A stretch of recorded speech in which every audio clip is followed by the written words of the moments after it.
Welcome to Science Store online classes.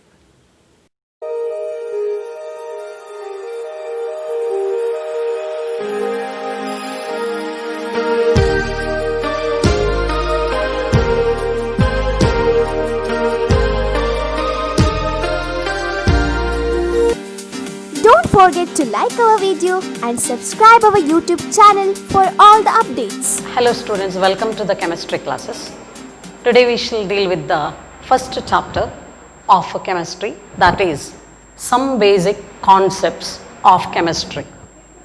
In this chapter we are going to study about some basic terms like the units of measurement, the definitions of units of measurement, scientific notation, significant figures, all these very basic terms we are going to study in this chapter.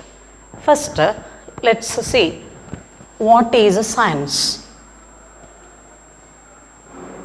Science is actually a channel of knowledge. The science has many applications in our day-to-day life.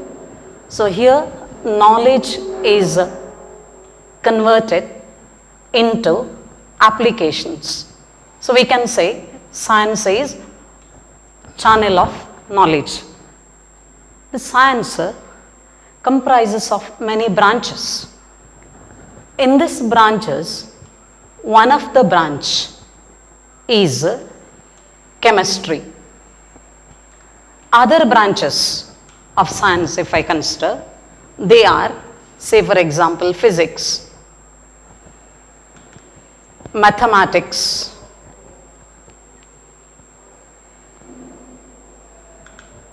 biology, astronomy. All these are the different branches of a science. In this, we are going to study about the branch chemistry. In that, we are going to study about some of the basic concepts of the chemistry. So let me take now chemistry.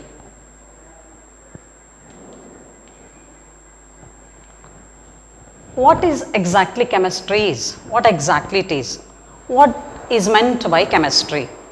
Chemistry is actually study of a matter. It is a study of matter. Now what is matter? What is matter? Matter is anything which has mass.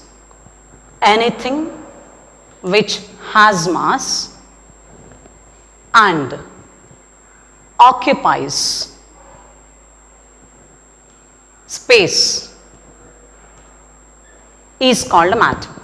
So matter is anything which has mass and occupies a certain space.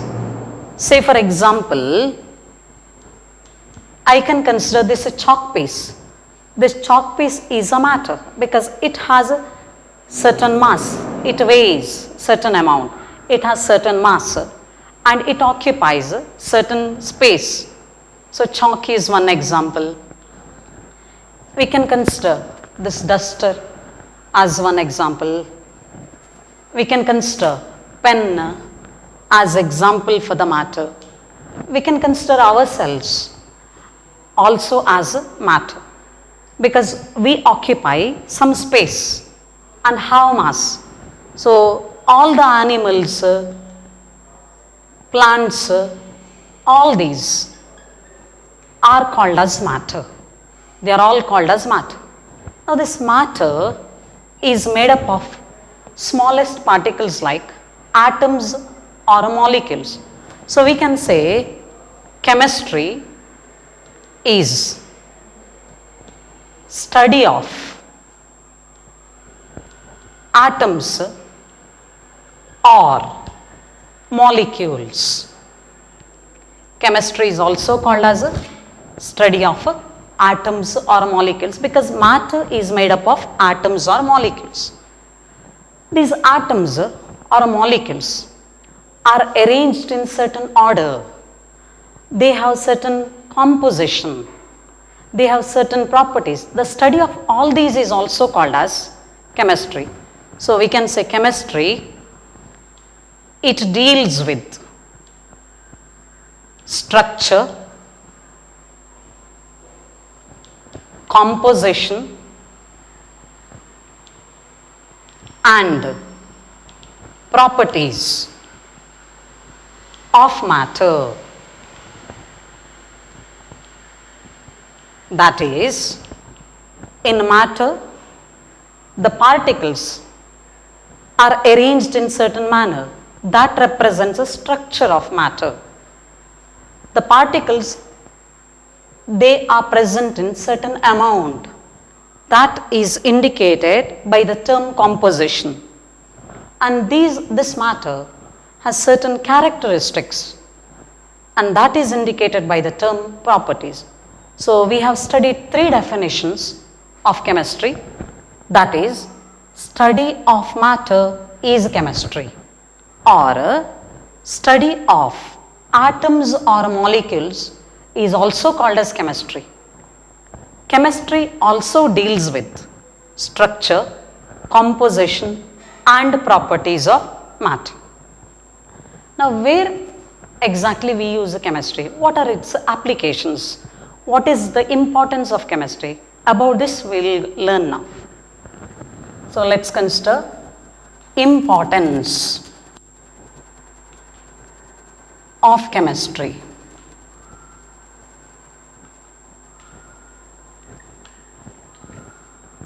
In our day-to-day life, we are making use of many chemicals. From morning till we go to sleep, we are making use of chemicals as food, as fuels, as fertilizers, etc. So let me take the applications or importance of chemistry one by one. First one, chemicals in food. Chemicals are used in food. The food what we eat contains carbohydrates, vitamins, proteins. All these are chemicals. They have one or the other composition. And to the food, we add some of the additives. They are also chemicals. Additives, if I consider, we add some chemicals which act as food preservatives. The food preservatives prevent the spoilage of the food. Normally we make use of salt as a food preservative. You might have observed in pickles, the salt is added in order to preserve the raw food. Say for example, raw mangoes. They are preserved by making use of the salt. Sugar acts as a food preservative in some of the fruit juices, jams, jellies, etc. Vinegar is also used as a food preservative. Some of the chemicals are used in food as flavoring agents. Example is vanillin. Vanillin is extracted from the vanilla bean, which is one of the flavoring agent. Some chemicals are used as antioxidants in the food. Some of the chemicals give a good smell, that is odor. So they are odoring agents also. So in food, chemicals are generally used as food preservatives, flavoring agents, antioxidants, odoring agents, etc.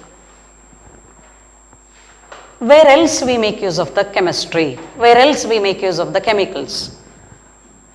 We make use of the chemicals as fuels. Some of the chemicals act as fuels. Some of the chemicals are made use as fertilizers.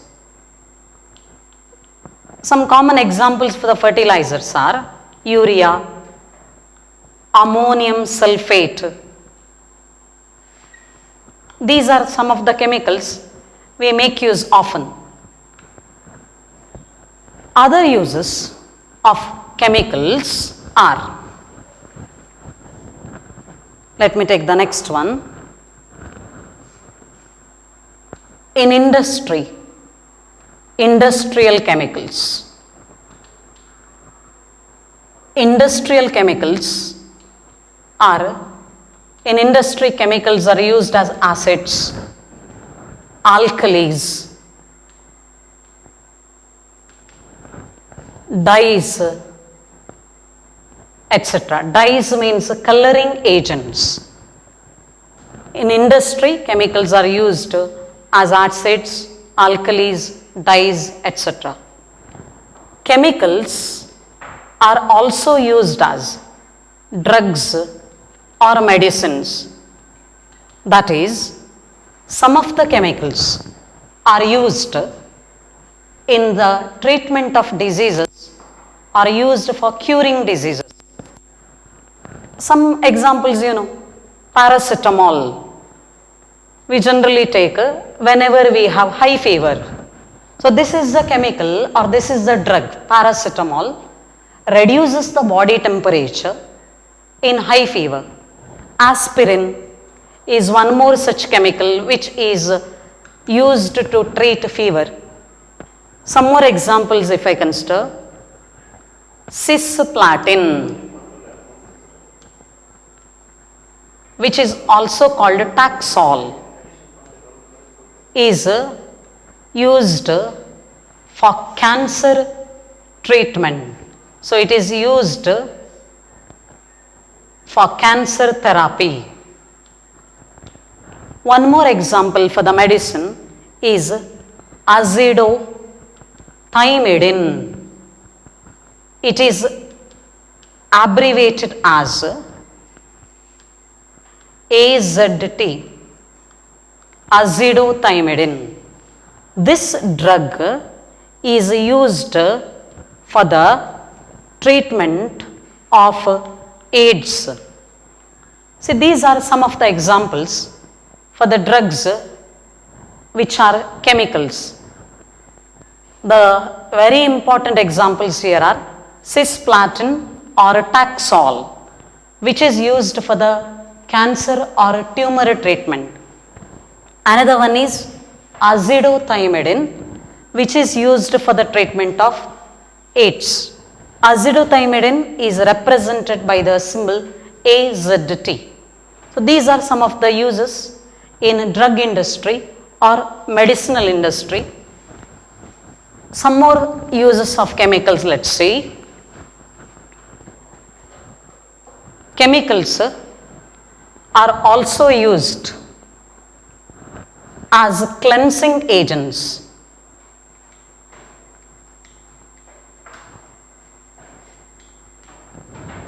Cleansing agents are the chemicals which are used for the cleaning purpose. Say for example, soaps, detergents, toothpaste, all these are classified as cleansing agents. Cleansing agents are also chemicals. Other uses of chemistry is, chemistry is used in the waste management. Some of the chemical methods are adopted for the management of the waste so that the environmental pollution can be reduced. In the reduction of the environmental chemistry, the green chemistry plays important role. Green chemistry is production and usage of the chemicals for the reduction of the environmental pollution. Here, chemicals are produced and used which are less harmful to the environment. So, by making use of the green chemistry, the environmental pollution can be reduced. These are few applications of chemistry. Other than these, you can see the processes which are taking place in our body, or the changes which are taking place in the environment, the climate changes, all these are because of some of the chemical reactions. So, from morning till you go to sleep, we are making use of many chemicals, and many chemical processes, chemical changes take place in our body. That is why the need of studying chemistry is. So, now we will learn some basic terms related to chemistry.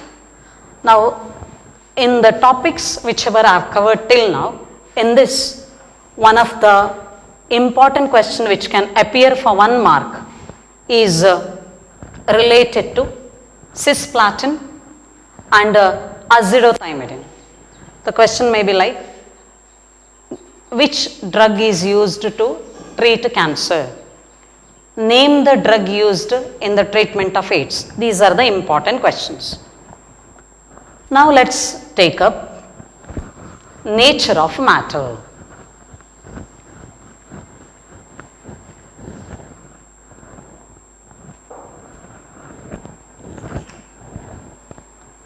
Let's study nature of matter. Students, we already know what is meant by matter. Matter is anything which has mass and occupies space. This matter has 3 important physical states. Now let's learn about 3 states of matter. The 3 important physical states of matter are: first one is solid, second one is liquid, and the third one is gas. These are the 3 important physical states of matter: solid, liquid, and gas. The classification of 3 states of matter is done based on arrangement of particles in the matter. In these, first let us learn about the solid state. In a solid state, the particles are arranged very close to each other. I can show you the arrangement this way. I'll arrange the particles as spheres. The spheres are closely arranged, and in solids, generally there is orderly arrangement of particles. You can see the particles which I have represented as spheres are orderly arranged. So here particles are close to each other, and you can observe here an orderly arrangement of particles. Since there is orderly arrangement of particles, movement of the particles cannot take place. Generally, particles do not move. That's why the solids are rigid in nature. Particles of the solid are very close to each other. That's why the movement is not possible. That's why you see the solids don't flow. Solids are rigid in nature.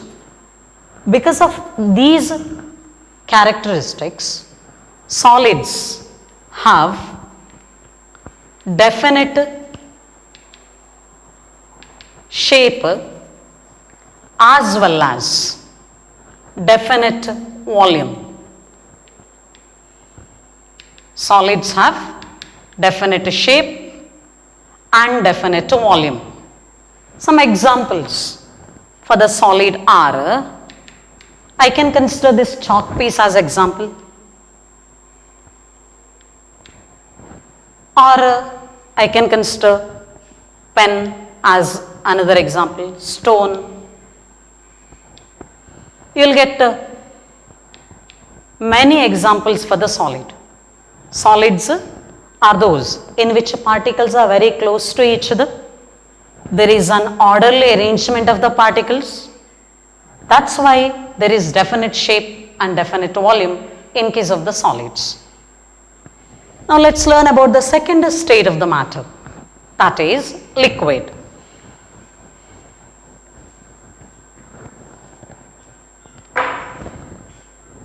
Liquid state. In liquid state, particles are closely arranged, but not as close like the solids. Here particles are arranged close, but there is distance between the particles.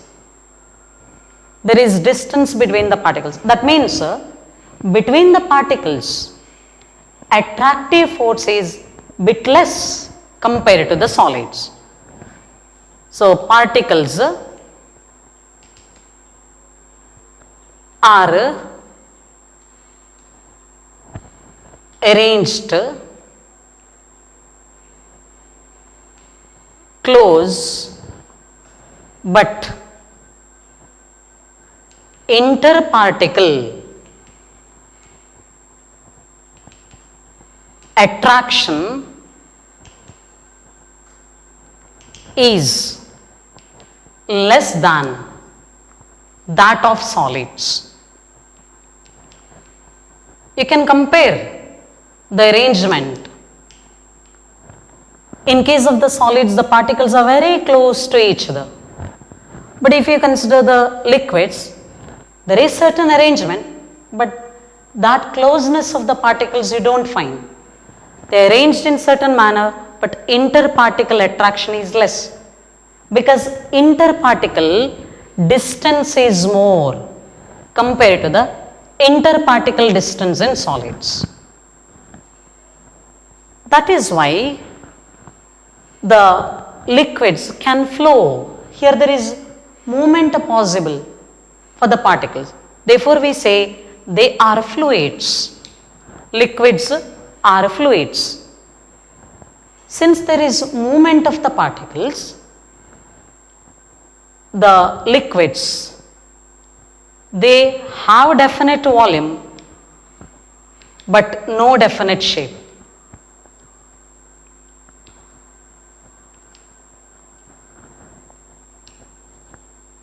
The liquids have definite volume, but definite shape is not found since the particles move from one position to another. Generally, the liquids take the shape of the container in which they are placed. Some of the examples for the liquids are water, oil, juice, all these are some of the examples for the liquids. Now coming to the third state of the matter, that is gas.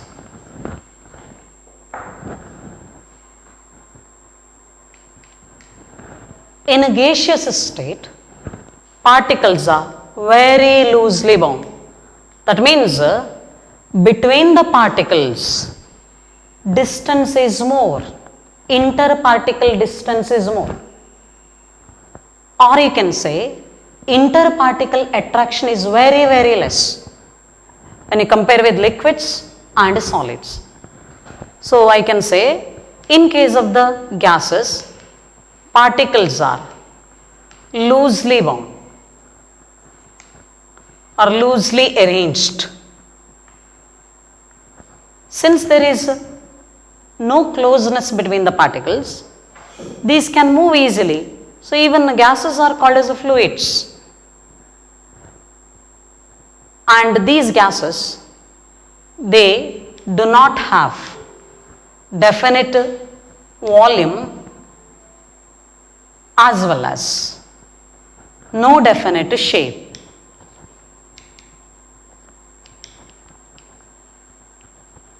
Example, you can give any example. Example is oxygen gas, any gases you can take, nitrogen gas or air, which is a mixture of gases. All these are the examples for the gases. So let's differentiate between the three. In solids, there is very close arrangement of the particles. In liquids, there is close arrangement of the particles, but particles can move. In gases, the particles are loosely arranged. The solids have definite shape and definite volume. Liquids have definite volume but no definite shape. Gases, they do not have definite volume as well as they do not have definite shape. So these are the three important states of the matter. Some of the substances can exist in all the three physical states. Say for example, I'll consider water. Water exists in solid state, liquid state as well as gaseous state. Water solid, we call it as ice. Liquid water, we simply call it as water. And gaseous form of the water is called as water vapor. So water can exist in solid state, liquid state as well as gaseous state. How can we convert solid water, that is ice, to liquid water? Generally, on increasing temperature or on heating, ice gets converted into liquid water. Liquid water can be converted into water vapor. On boiling, means on heating, liquid water can be converted into water vapor. Water vapor can be converted into liquid water by cooling.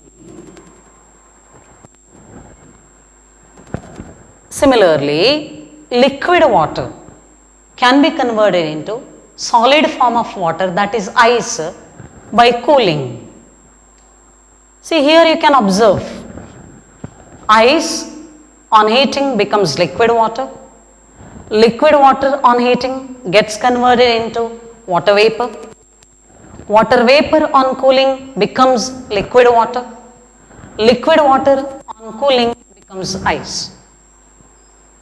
I can generalize this example as a solid form of a substance on heating becomes liquid. Liquid form of a substance on heating gets converted into gas. Gas form of a substance on cooling becomes liquid. Liquid form of a substance on cooling becomes a solid. The meaning is very simple. On a changing temperature, we can convert solid into liquid, liquid into gas, or we can convert gas into liquid, liquid into solid. Means the three states of matter, that is a solid, liquid and gas, can be interconverted into one another by changing temperature. So I can say solid, liquid and gas states are interconvertible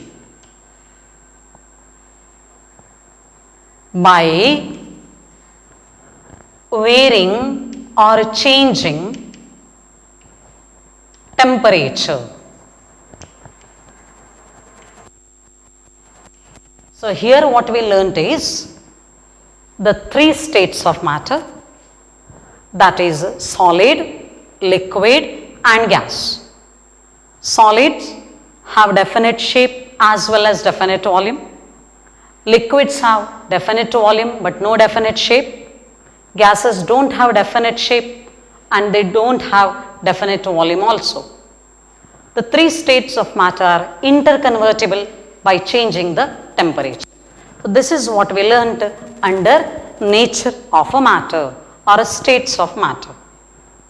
Now let's learn about chemical classification of matter. Now we are learning about classification of matter.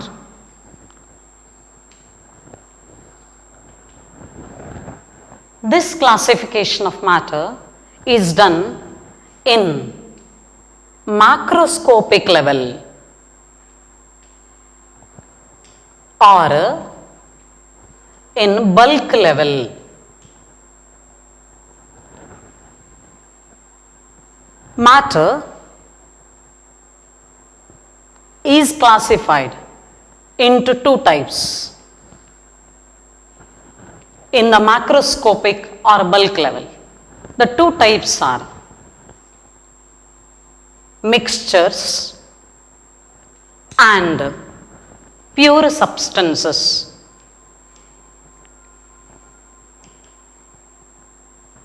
In a macroscopic level, matter is classified into two types, mixtures and pure substances.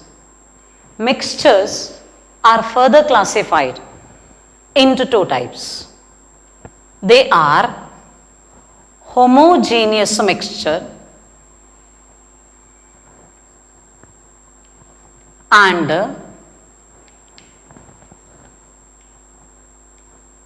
heterogeneous mixture.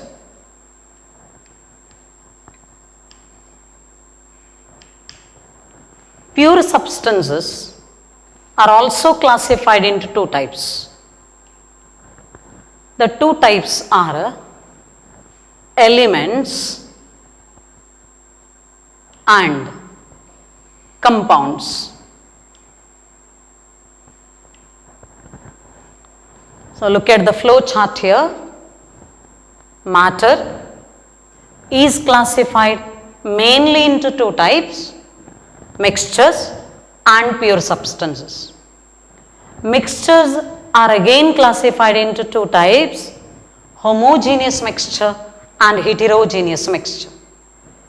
Pure substances are classified into two types, elements and compounds. Now let us study about these in detail. Let's study what is mixture and its types and pure substances and its types.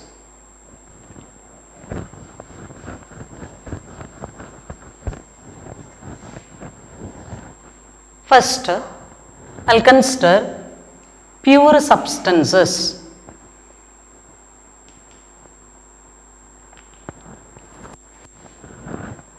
Pure substances, they contain particles of similar type which are similar in chemical nature. So here particles are similar in chemical nature. Means there is chemical similarity in particles. Such substances or such matter is called pure substances. These pure substances of different types, when mixed in any ratio, what we get is mixture. So now let's study what is meant by mixtures. Mixtures are obtained when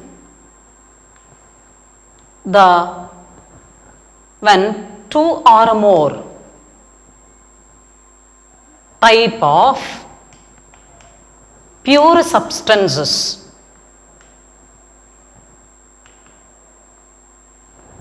are mixed in any ratio. Mixtures are obtained.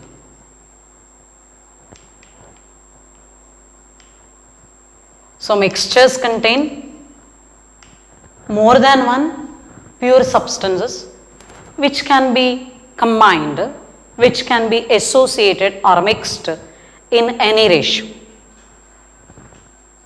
In mixtures, the composition is not constant.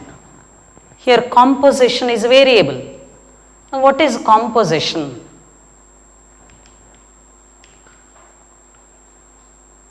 Here you know already there are two or more type of pure substances.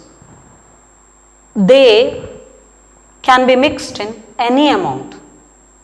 So composition represents which are the particles present and in what quantity they are present. Here composition is variable because they are mixed in any ratio. Generally, the mixtures contains the components or the particles which are present in the mixture, they are also called as components. These components of a mixture,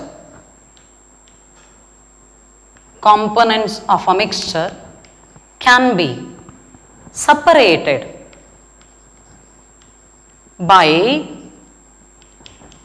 simple physical methods. Components of the mixture can be separated by using some of the physical methods. Example for the physical methods are crystallization,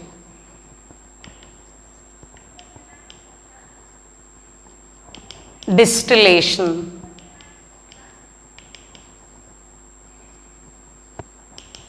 filtration, hand picking.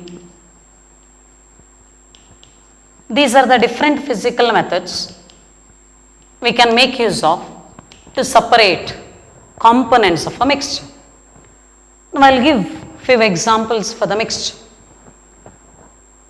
Say for example, you have grains. Let's consider we have green gram. In green gram, some stones might be present.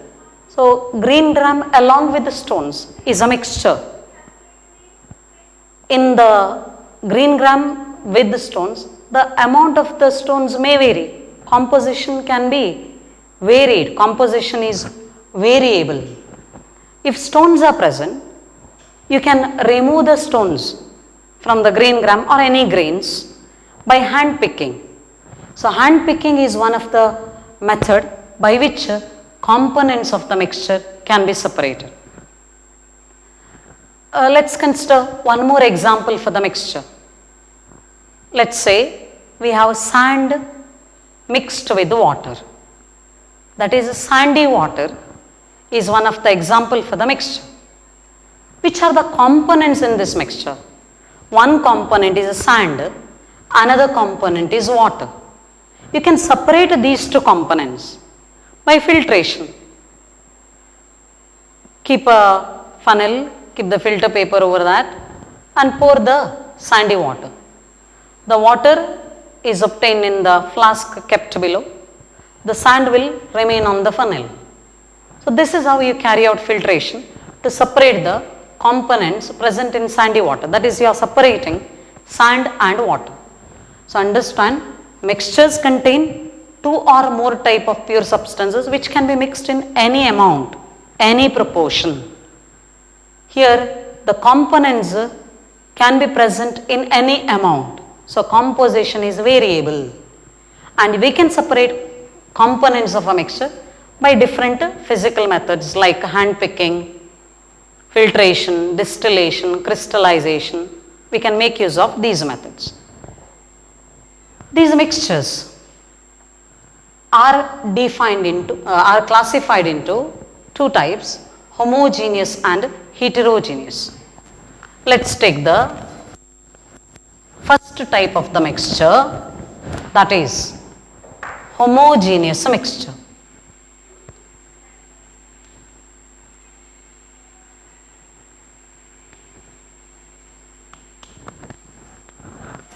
Homogeneous mixture.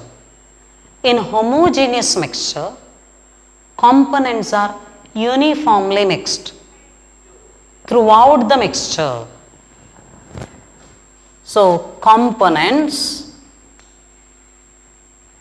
are uniform or uniformly distributed throughout. Means here components are completely mixed.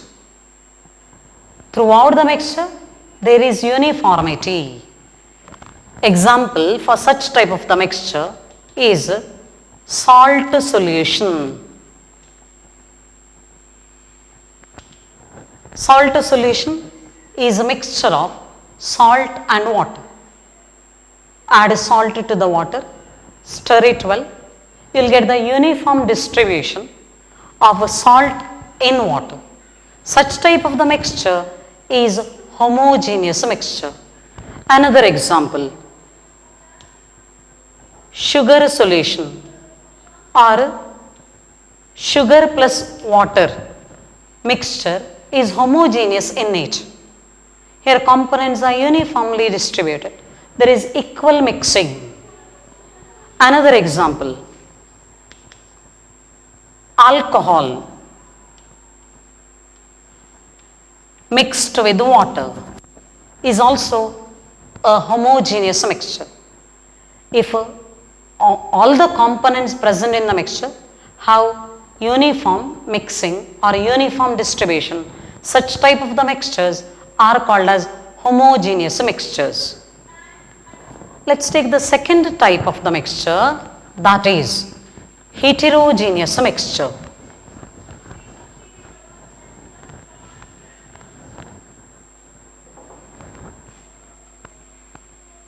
Heterogeneous mixture.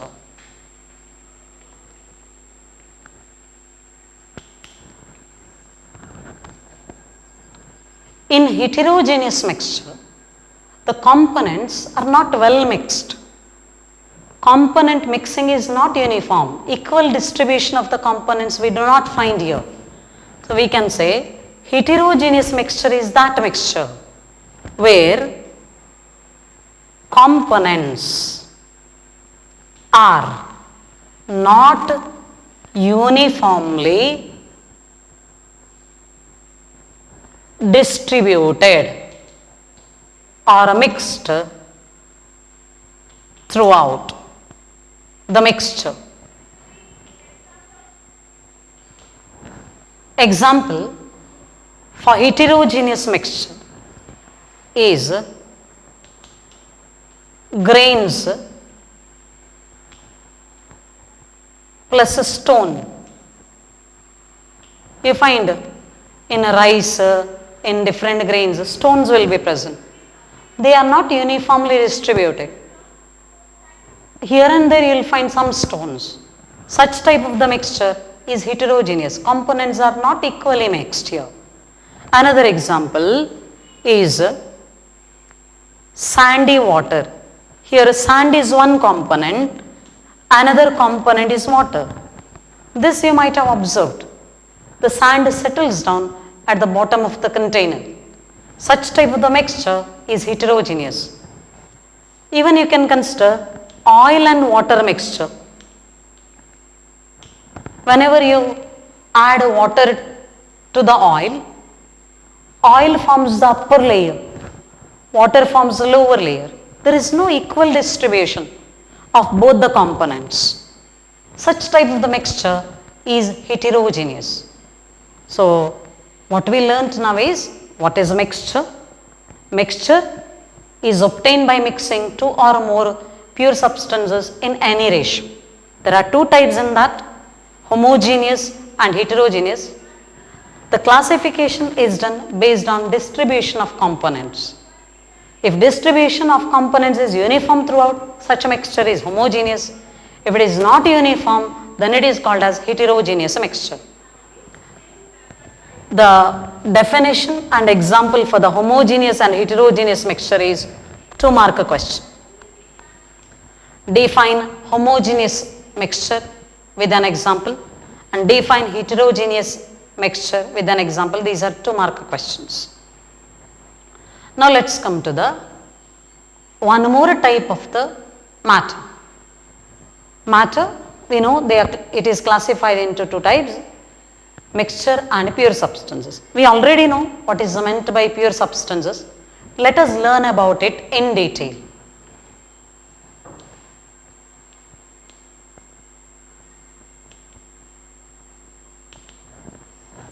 Pure substances. Pure substances contains the particles of similar chemical nature. This pure substance is classified into 2 types. We know they are elements and compounds. Let us study what are these in detail. First, let's learn about elements.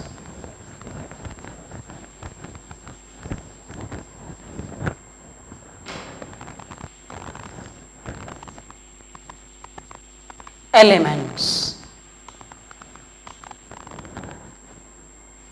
The elements contain only one type of particles.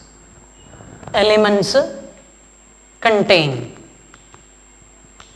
only one type of particles which have similar chemical nature. Generally, elements exist as atoms or molecules. Atoms or molecules in the form of which the element exists. Atoms, when they combine with one another, we get the molecule. But here, it may be atom or a molecule, contains only one type. So if it is a molecule, only one type of atoms are present in that. Example for the elements is sodium is an element. It can be symbolized as Na. Sodium contains sodium atoms. Let's consider another example, zinc. It is symbolized as Zn. Zinc contains zinc atoms. Let's take aluminium. Aluminium is represented as Al. Aluminium contains aluminium atoms. Carbon, which can be represented as C, it contains carbon atoms. So now, in all these examples, the particles are atoms which have similar chemical nature. Let's take few more examples for the elements. Hydrogen. Hydrogen is H2. See, hydrogen is formed by combination of 2 hydrogen atoms. Hydrogen elemental state is H2. H2 means it is a molecule. H2 molecule is formed when 2 hydrogen atoms combine. Here the particles of only one type are present. The particles here are 2 hydrogen atoms. Let's take one more example, oxygen, O2. See here, the particles are molecules. Oxygen molecule is formed when 2 oxygen atoms combine.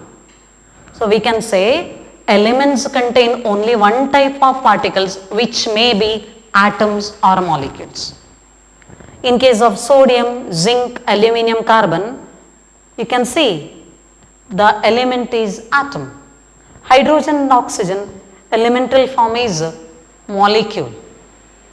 So this is regarding elements.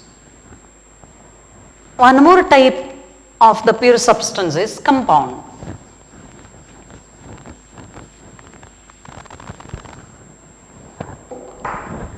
Compounds.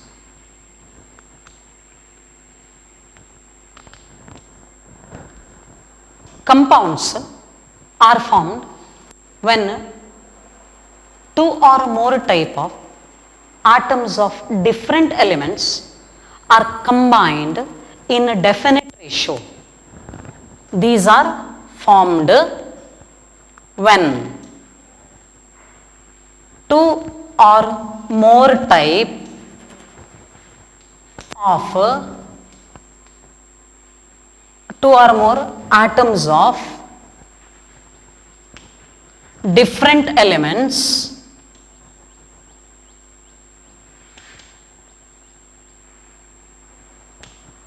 are combined in a fixed ratio or a definite ratio. So compounds are formed when two or more atoms of different elements are combined in a fixed ratio. That means in case of the compounds, composition is fixed or composition is definite. Composition is definite. Let's have some examples. Example, water is a compound. Water is a compound which I can represent as H2O. Here, atoms which have combined are two hydrogen atoms with one oxygen atom. See, they contain two or more atoms of different elements. Two atoms of hydrogen element and one atom of oxygen combined in a fixed ratio, forming water. So here what you can find is two atoms of hydrogen and one atom of oxygen you can find. You go to any place of the world, water is H2O only. Chemical composition is same, H2O. There is no change. Water is always formed when two hydrogen atoms combine with one oxygen atom. That's why we say composition of the compounds is very, very definite. It will not vary. Some more examples for the compounds are carbon dioxide.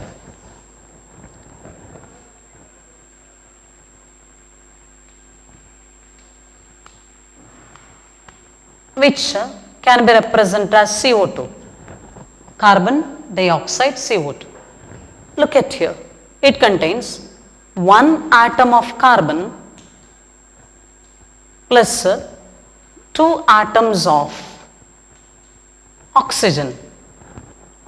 One atom of carbon, two atoms of oxygen makes one molecule of carbon dioxide. One more example. Ammonia. Formula is NH3. If you look at the formula, you can tell there is one atom of nitrogen and there are three atoms of hydrogen making one molecule of ammonia. You go through all the three examples. Water H2O, carbon dioxide CO2, ammonia NH3. Composition will not change. In any place of the world, the composition is same. So here always the combination or mixing in the fixed ratio or definite proportion. two or more atoms of different elements combine in a fixed ratio to form one molecule of a compound. Now once again I'll go back to the example water. Water, which is a compound, generally exists in liquid state. Generally exist in liquid state. This water is formed when two hydrogen atoms combine with one oxygen atom gives water.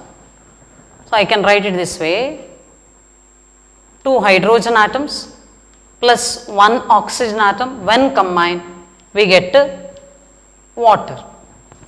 Here hydrogen is a gas, oxygen is also a gas, water is a liquid.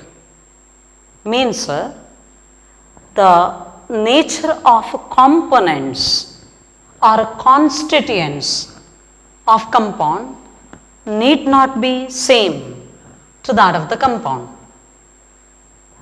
One more thing, water acts as a fire extinguisher.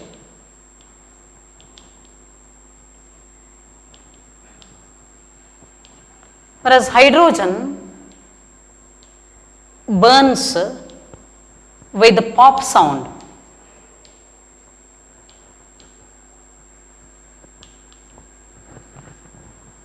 The burning is helped by oxygen, means oxygen acts as oxidizer.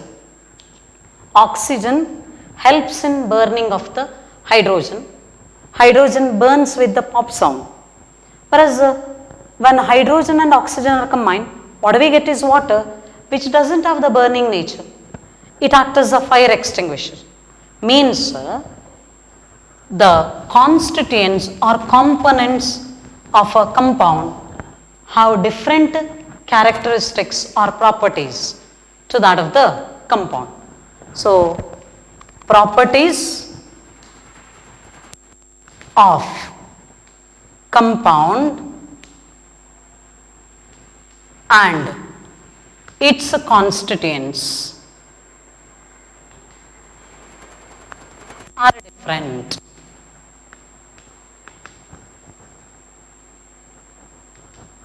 Properties of compound and the constituents which form that compound are different. So this is one of the example which proves that hydrogen is a gas, oxygen is gas. When these gases are mixed, we get water, which generally is found in the liquid state at room temperature. Hydrogen burns with the help of oxygen, but the product water, the compound water, doesn't have burning nature. Instead, it acts as a fire extinguisher. So, in today's class, we learnt about what is chemistry, the classification of matter, states of matter. Under classification of matter, we have learnt about mixtures and pure substances and their further classification. And we have also learnt about the applications and importance of the chemistry. Don't forget to like our video and subscribe our YouTube channel for all the updates.